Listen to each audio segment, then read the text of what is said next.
Before we begin the episode, I would like to thank our sponsor, Field Queens, an Irish-owned GAA and leisurewear brand created by two inter-county players, Una White and Orla Duff. The girls have put aside their inter-county rivalries to create Ireland's first ever GAA glove specifically designed and tailored fit to the female hand. Field Queens are empowering future generations and offer a 15% team discount on gloves and are proud to be stocked in 10 stores nationwide. Having only started this venture in 2021, they have steadily grown their product line to include their original Empower gloves, bobble hats, snoods and water bottles. They've also just announced their brand new blackout glove, which are now available to buy on their website fieldqueens.ie. You can find out more information on their social media at Field Queens, which will be linked in the description box below.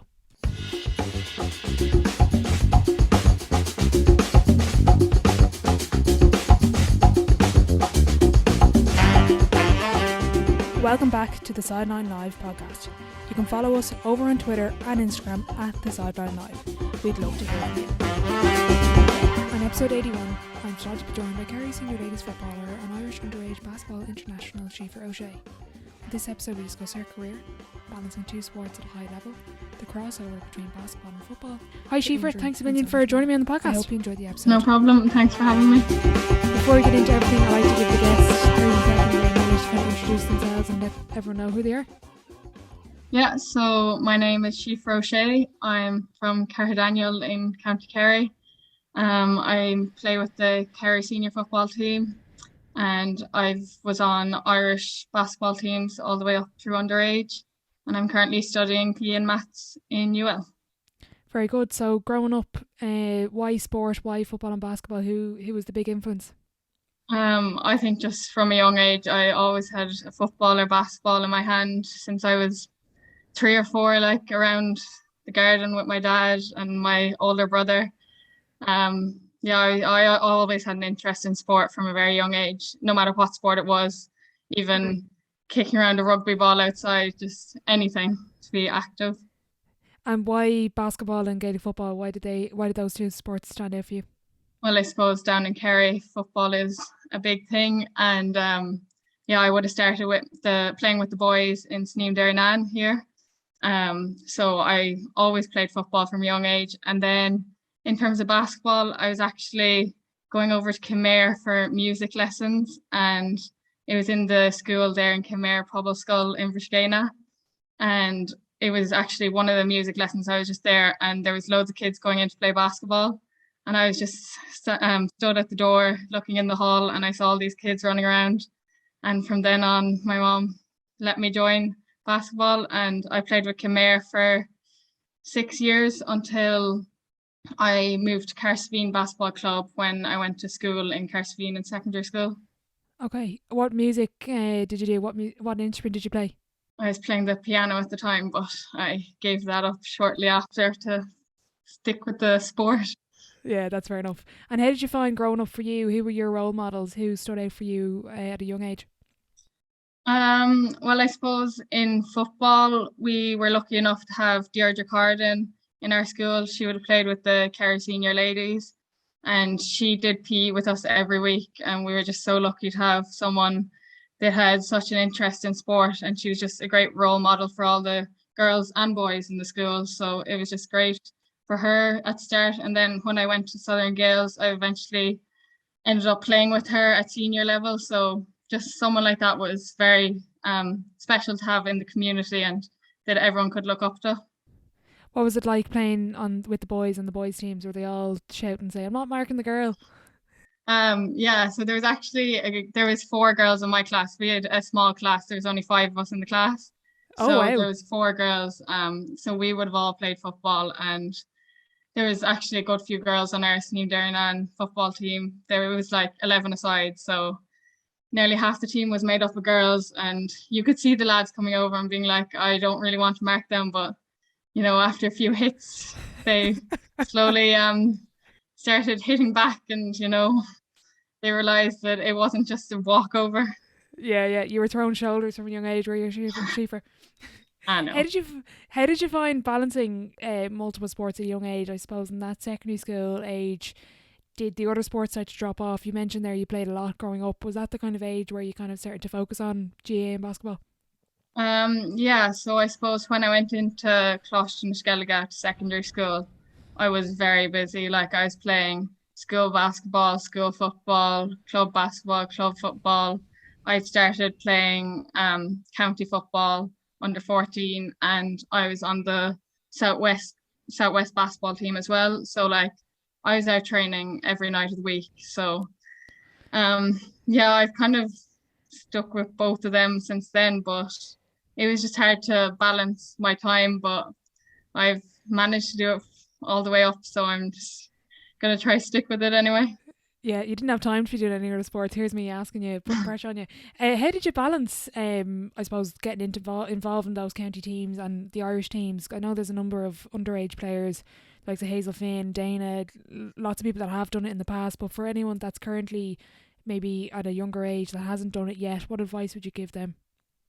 Yeah, I just say, you have to prioritize your time, and when you have work to do, if it's a short little window, like you have to get your work done. But then in terms of the two sports, like I could be at Kerry training on a Saturday morning and then have a 5 hour basketball training camp the next day up in Dublin or somewhere. So it's just really important to balance your time, but also take rest days. Like, you can't keep going forever.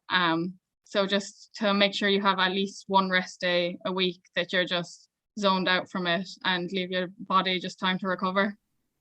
I heard your mum is well known in the Irish basketball community. She's been in every gym in the country. Was there much of a conversation with coaches in terms of trying to balance both, where it's, look, I'm not going to make this session because I'm over here, or I'm training here 5 times a week, or I might have a double session here. Things are clashing. Did you have to kind of talk to coaches a bit about that?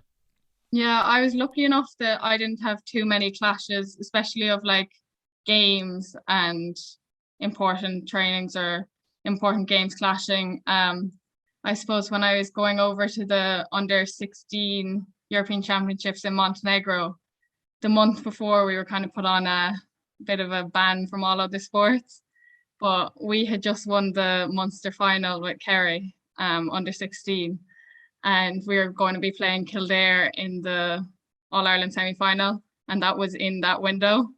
And I had to get my mom to have a bit of a chat with Carol Kilbride to, you know, leave me permission to play the game. And it was actually funny because Gillian Wheeler, another girl on in the last 12 of that under 16 team, she was playing for Kildare that day. So Oh, the two of right. us had to get permission to play the game, but it worked out in the end anyway. We won in extra time, and I was allowed to play the final then as well before going over to the European Championships. Yeah. Well, at least there was two years asking originally, but poor Gillian when you beat them. What's it like going into a high pressure environment from a young age in terms of Irish teams going abroad? It's very elite level, and even All Ireland semi final, All Ireland final. How do you find that environment and that pressure? To be honest, I didn't really feel pressurized. I was just doing something I loved, and I just took every game, every training as it came. Um, yeah, going over to the European Championships, like it was such a professional setup in the Irish basketball camp. Like it was the first time saying having nutritionists, psychologists, all of these people like there at the trainings, and just like the camp it was just a real professional environment, and you had everything there for you. Like you had certain times that you were doing strength and conditioning, you had times to be running through plays. It was just so structured. So I liked the way it was so structured, and you knew what you were doing all the time. You had plans to do at home when you weren't at training camp. And Okay. I liked all that structure. And how did you find originally going into the likes of strength and conditioning and even nutritional talks, kind of realizing, I shouldn't be maybe eating what I currently am. I need to change and I need to try different things here. I found it all right. I suppose I had got a bit of exposure to strength and conditioning with the Kerry underage teams, and as well Mm. with our Southwest basketball team. We actually had Daniel and Ryan Warwick. Okay, They yeah. were our strength and conditioning team with the Southwest basketball team. So they Okay. came up with us to the Irish team. So it was actually nice knowing them and knowing like their styles of training and stuff. What was it like going to the European Championships for the first time and kind of playing against other countries? And I get the sense like when you go, it's kind of this really eye-opening thing of, you know, there's loads of styles of basketball, you know, more than what we just do here in Ireland, and you're playing against girls that are bigger, stronger, faster, that maybe we wouldn't see normally here in Ireland.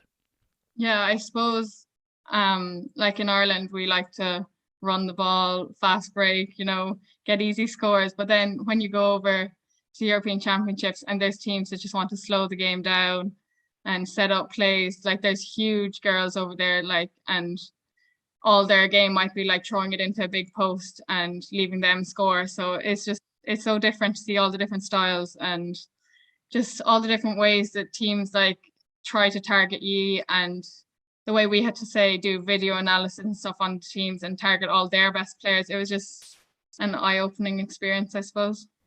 What's it like going into a video session for the first time and having to scout a team and, you know, probably realise, oh, I'm going to be picking up this player or that player. I need to know their sort of tendencies. Yeah, it was kind of different because like normally, you just go out and play the game, but over there it was like looking at, say, oh, this player is left-handed, this player is right-handed. I have to face, or I have to, force this person onto their weaker hand. And it's just like a lot to get your head around at the start because you're not used to like thinking that much into what another player can do.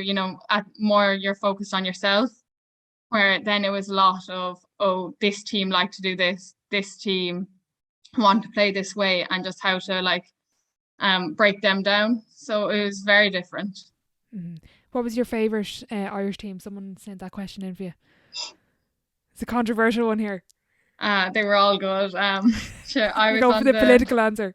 I was on the under 16 team in 2018, and then I would have gone up to the under 18 team in 2019 straight away. So it was actually different, like getting to see all the older girls that I had watched growing up, especially when I was on the under 16 team, watching them play with the year above and then getting to play with that team. It was a good experience on both of them. So how do you balance even coaching? Like, I suppose as a player, you have your club coach, you have your Irish coach, and then you have your football club coach, and then your Kerry coach. How do you find going between loads of different coaches in a very short period of time? Is it very mentally taxing? Does it take a bit of adjusting? Because I suppose with me, I've one coach, my club football coach, so I'm used to him. We get on really well. But how do you try and manage 4 coaches and adapting to every style and every role that you have to play in the different teams? I think I enjoyed it because they all like picked out different things that you had to work on and stuff. And say your club coach, maybe he would have, been like, oh, you're the best at this or you're the best at that. But then when you get into an Irish team, all of a sudden there's all girls around you who are also really good. So you have to work on maybe more detailed things when it comes to an Irish team. And they're like, the coaches were brilliant at giving us feedback and giving us like specific things we were doing well, but also things that we could improve on. And like, you mightn't even know this about yourself, but when you see it in front of you and you're like, okay, yeah, I could be doing that better, or yeah, I need to still improve on this. Yeah. And what were those little things that you had to, when you realised when you went to, say, Kerry or to Irish training, what did they say to you? What did you have to improve? I suppose at Irish training, it would have been communication, especially, when I was coming in and I was just a girl from Kerry and all these girls maybe playing with bigger clubs. And all, say, the Dublin players, most of them knew each other, and going in, and I suppose I would have been told, like, say, it's good that I can do stuff on defense, but if I'm not telling the other people around me what I'm doing, like, it's no good for the team. So just how important communication was. Mm-hmm. Out of all the coaches you've had up to this point, even not just at under 16, what's the best advice you've ever received from a coach? I think just that work rate is just non-negotiable. That, like, in a game something mightn't be going well, or you might miss, like everyone does, you might misplace a pass, but like you can control your work rate. You can control if you miss shot and you're going to sprint back on defense. Or in football you're going to tackle and work to get the ball back. Like, just control the controllables, I suppose. Very good. What's your self-talk like then during a game? Are you constantly focus on that, kind of reminding yourself, look, control the controllables here, work rate, or is it what's your self-talk like during a game? I suppose in terms of football, um, you don't really have that much time to be thinking about, what am I saying to myself? But say now if I was taking a free kick or something, I'd try to just keep it positive and just be like, you're gonna score instead of like getting it into your mind, oh, I'm gonna miss. What if I miss? Where if you're thinking I'm gonna score, it's all positive in your head and you're more likely to achieve that then. What's your free kick routine like? A few bounces of the ball solo and a few steps up and hope for the best. How often would you practice your free kicks? I know you're injured at the moment, but normally, what would you try to do? I suppose it depends on what training I have that week and stuff. I try go down to the pitch like once a week or especially before a game if there's a game coming up just get shots just from all different angles, both legs and just see how I'm feeling. If I'm tired, only take a few maybe, but yeah, just keep going and always end on a make. Yeah, I've realised that recently as well. I made a mistake one week. I went home on a miss, and it was horrendous, and I was beating myself up all the way home. What do you ever look at other free takers or look at their styles or try, listen to what they think or how they do things? Not really. I kind of try to focus on myself and if something's working, just stay with it. And if you miss a few, like just keep practicing because like it's your style. Like you can't be copying anyone else when you're so used to, in open play and everything. Like it's your own style. So just practice that. Brilliant. Is there much of is it very similar then, let's say, when you have a free throw? I guess that's probably the best comparison for basketball and football. You have a free kick or a free throw. Is it a similar mindset in terms of that? Yeah, I think so. Just to settle down and take your breaths and then, yeah, just zone in on your routine and your own rituals or whatever before you take that free kick. Mm-hmm. It's nearly cliche at this point about the crossover between Gaelic football and basketball, but what do you see as the benefits of playing both? What have you noticed that you see as a really big strength that kind of, comes out in both sports for you? I would think, especially from basketball, the footwork you learn, like especially with the Irish team, we would have spent hours on different footwork, different steps going to the basket. So I think that footwork, when you're in like a tight space in football, it just kind of clicks into place as well. And I suppose the hand-eye coordination, like all of those things that are always talked about, where the kick or the catching, just everything, yeah. And spatial awareness and stuff. Like basketball's a way smaller space, so when you can do something in that like tight space with loads of people around you, and then you're opened up onto a big football field, I think it's a lot easier. Yeah, I'm still waiting for a GA player to bounce between their legs, but I think I might be waiting a while for that. What do you kind of realise when, in terms of the setback with the injury, when you're so used to being out on the pitch and playing, when that's taken away from you? How did you deal with that originally? I suppose I continued going to the trainings and everything, just standing there watching. I just found it great to even like the social interactions you have. Like all I've known for my whole life is going to training, whatever, 5, 6 days a week. So when that was taken away, I just tried to get straight back into it and just even standing on the sideline, meeting the girls at training, it helps. It brings up your mood, even when you're not doing anything, but just, still being involved. I just found that good. I know other people, like to just take a break, but for me, I found staying involved was best for me. And how did you find when you returned to, let's say, the rehab, so the original stages where you weren't allowed maybe run yet, but after surgery when you start doing your exercises, did the motivation ever waver throughout the whole? I know you're still on the journey, but particularly maybe at the beginning when you realised, I've such a long road ahead with the injury, did the motivation levels ever dip for you? I think I just took it day by day, and I suppose anytime I kind of thought, oh, this is like not worth it or whatever, or like was not motivated to do a session, I would have like maybe told myself, oh, why are you doing this? Or even look back on like little clips of me playing and being like, this is what I want to get back to. And like soon I just click in and be like, yeah, I need to go do that session now. So yeah, to be fair, I haven't really missed any sessions I was supposed to do. I've just, whenever I did feel bad, I just looked at why I was doing this and why I want to get back. And why do you play football, and why do you want to play intercounty and push yourself to the limit? What's your kind of reason or purpose? Purpose is a bit deep, maybe just a reason there. I just enjoy it so much, and I enjoy pushing myself and working towards the goals of our team. So yeah, I love it. Brilliant. What's your goal for yourself in terms of, I suppose, not retiring? You're only still what, 20, but when you do finish playing eventually, what kind of player do you want to be remembered for?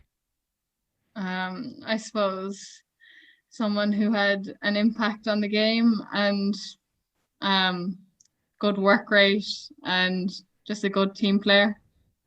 And do you find when you go through, let's say, an injury or a setback, it, what motivates you more? Is it that success? Is it? I know you won Munster under 16 or Young Player of the Year, and a couple of other accolades as well. Is that what motivates you more, or is a setback and this, let's say, the injury, does that drive you more? What do you find for yourself? I think that the injury has driven me to be like, I want to get back. I want to prove myself again. Yeah, but as well, success motivates you, that feeling of winning, even with the club, like winning county championships. And yeah, that just motivates you to want to get back to that moment and keep doing it in the future. When you're injured on the sideline and when you're watching the game from a different perspective, I found it very interesting and I picked up different bits. Did you ever, throughout this whole journey of the recovery, have you ever sat down and watched a game when you were kind of like, oh, that's really interesting, I haven't seen, maybe that decision from this angle, or maybe I would have done this a little bit differently now next time that I've seen it from this angle here? Yeah, I suppose the first game that I would have been on the sideline for was our league semi-final last year when I had torn my cruciate. I had torn it 2 weeks before. Okay. So I was on the sideline for that Division Two semi-final against Monaghan, and it was like such a tight game. It went to extra time. It went to free kicks, and we ended up winning it in free kicks. But like in that game, I was sitting there, and I was like the first time I had like watched the game from a distance, like, and it was just all the little things you start to notice where like I had never been off the pitch to see all the small things that were happening during the game. So it was very interesting. What were those small things that you started noticing? I don't know. I think just all the like different movements the players are making, and you kind of start to understand all the players on your team even more from watching, and not being involved as well. Yeah, I know what you mean. In terms of when you moved up to the senior team from underage, how did you find that jump? And how did you find, I know you settled in very quickly, but how did you find kind of going into that dressing room and kind of realizing this is, my dream from a very young age and I'm kind of living it here? I suppose when I first went in, I was just 17 and I was the only one from my age group who was going in at the time. I went in with Julie O'Sullivan and Neve O'Connor. They were like playing the year above me. So we had just been knocked out of the Munster Championship in minor. And the three of us went in. And I suppose it was very daunting at the start, going into the dressing room, looking up to all these people that you had watched playing for Kerry and you looked up to. But then, all the girls were lovely and they made us settle in really nice. So, it wasn't after the first session, it was all fine. You're grand. What would be your normal sort of pre-game routine? Are you real superstitious? Do you have any sort of rituals that you go through? No, I just live in the moment and no pre-game stuff really. Just, prepare well the day before, but nothing special. I'm kind of relaxed on the day. I don't really think about it too much. I don't really get too nervous either and just go out and play. Very good. What would be your biggest strength, do you think, on the pitch or on the court? What do you see as that difference maker for you? I suppose on the pitch, just getting scores and setting up scores. And my work rate. I like to have a good work rate. I think everything's based off work rate, and once you do that, you have a chance in any team really. Mm-hmm. I think work rate is interesting. It is a skill in itself, but if you were to pick a particular fundamental skill in both basketball or football, what do you think is the kind of underrated skill in both sports? Is there anything we're really overlooking as players or coaches that you just find very useful and you just don't think people pay enough attention to? I think in both basketball and football, you being able to use both hands and both legs is just, it gives you so many more options. And when you can use both legs to kick or use both hands to shoot, like it makes you have more time on the ball, or, you have just more options to get out of trouble. So I think both of them really help you when you're playing the games. Definitely. I know you're in UL at the moment. How do you balance, and I suppose even, through Leaving Cert, how do you balance sport and academics? How do you try keep on top of both and try not let one spill into the other? I suppose I've always been good enough at getting my work done when I have time. Like, sometimes it's a bit last minute, but say if I had something due for tomorrow, I'd focus on that completely and then leave the rest of the stuff off until I have time and I need to get them done. I suppose I've always prioritized, like say school when I need to prioritize school and sport when I need to prioritize sport. So I suppose I was lucky enough that the Leaving Cert got cancelled for us over COVID, but You're one of them, were you? I was one of them. But no, it was all right. Yeah, that's good. Away from the pitch, away from the court, is there any particular habits or routine that you do that you kind of attribute your physical ability to on the pitch? Is there anything that you would do away from the pitch or court that you just find really useful and very helpful for you? I suppose just, strength and conditioning is really important. Over COVID, I would have put a lot of emphasis on building myself up and becoming stronger and fitter. When I first went into the Kerry team, I made my debut against Westmeath in Fitzgerald Stadium. And I suppose from then I saw the physicality and just a step up from that underage level. We won that game, and then going on to play Dublin in the All-Ireland quarterfinal, like that was even a bigger step up again. So after that, I think I've put more emphasis on just becoming stronger and fitter as a player. That's something Erica O'Shea mentioned during her episode. There is a couple of people advocating for bringing in maybe a shoulder into ladies football. What would be your take on that?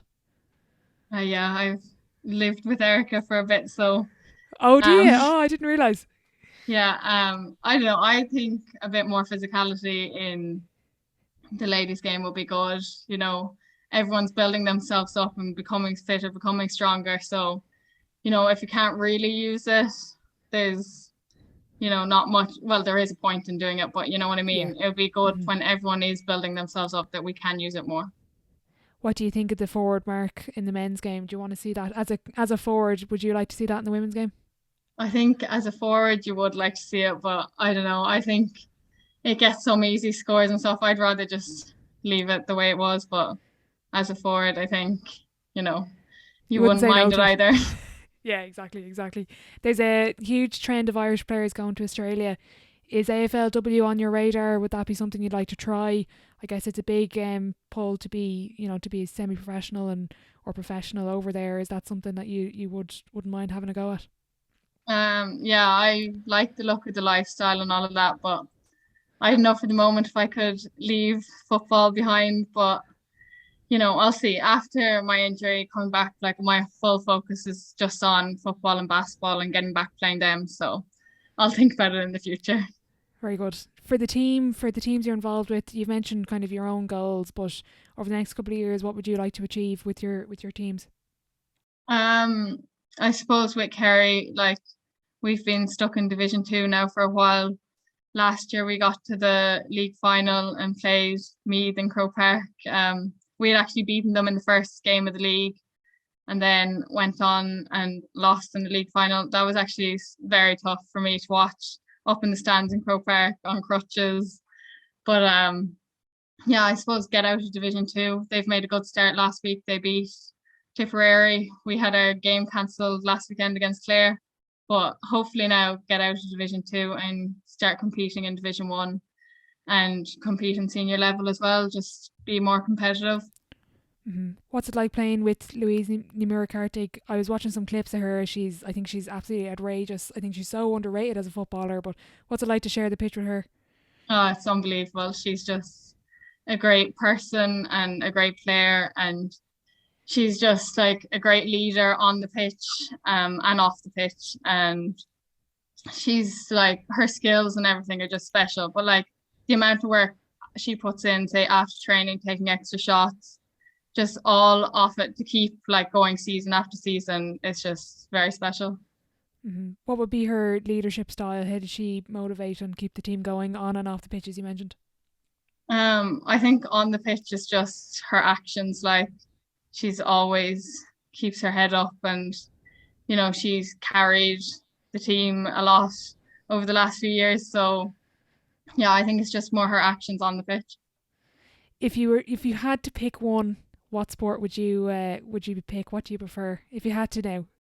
If I had to, I would pick them both. Good answer. I'm going to move on to the Sideline 7. It's the same 7 questions at the end of every episode. You can take it as fire round or thought-provoking. It's entirely up to you. Question 1, what is your favourite quote?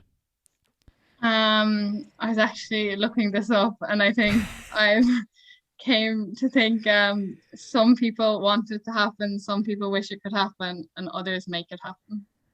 Michael Jordan, isn't it? Yeah. Yeah. What do you think of the last dance? I loved it. Yeah, just his mindset and all the work he put in was just crazy. Yeah, definitely. Question 2, what's the best sporting event you've been to? And for yourself, you can pick one in basketball and one in football. In basketball, it would have to be European Championships.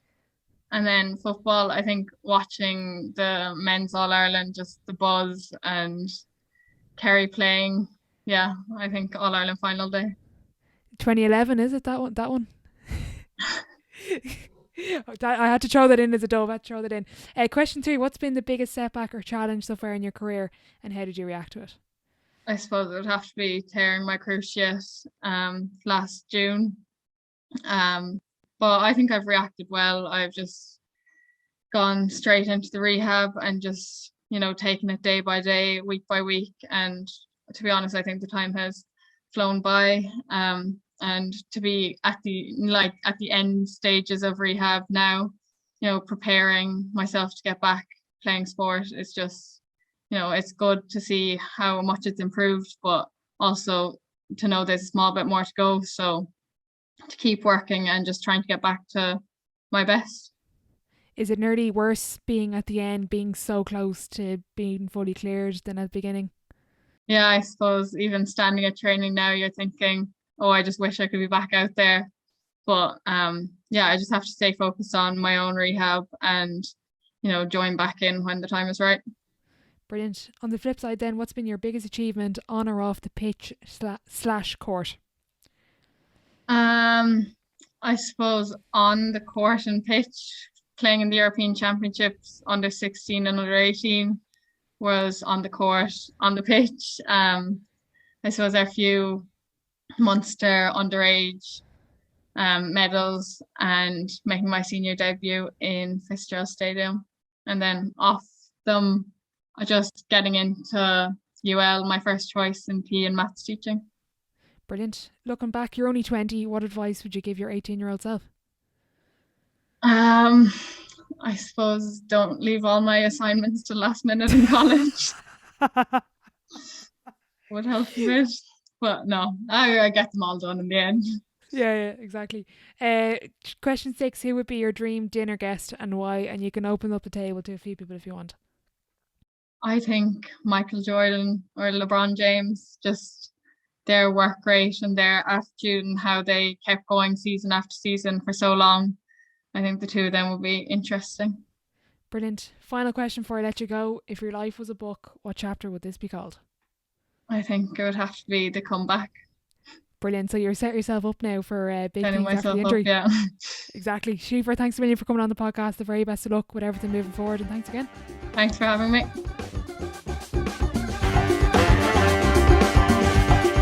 A massive thank you to Siofra for joining me on the podcast today. I hope you enjoyed the chat. I'll be sure to leave all of her social media links in the description box below, and I just want to wish her the very best of luck with the rest of her recovery.